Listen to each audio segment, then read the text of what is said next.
Dear Ate Eric. Mayon ni Erica Braga Villa. Ang kanyang profesyon, siya ay guro sa araling ng Signayo at Kapag-Kristiyan, BSL. Ang kanyang edukasyon, siya ay nag-graduate sa pangunahing kurso sa Signayo. Ang kanyang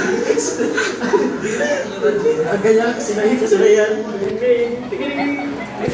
ay magluto, magaling siyang mag-jazz, masayaw at gusto niyang kumanta. Ang kanyang mga naabot ay nakapagtrabaho siya sa DepEd. At interesado siyang magbasa at kumanta. Ang kanyang mga layunan ay magiging matatag na manalalapit. That's all. Ano ko yan, ma'am?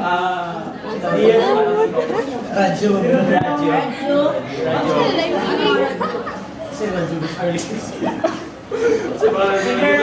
Alala mo kaya, so ano yun inyo, parang may background thing yan eh. So background yun, di ba?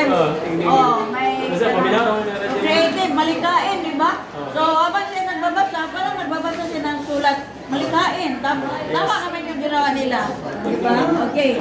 So, anong palabas yun? Example, ano ba yun? Ano bitaw ang radyo bitaw? Dalam buhay, brata.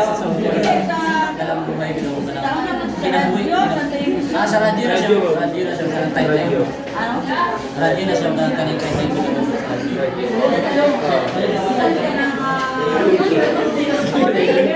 Hindi sa hindi ka na bitaw.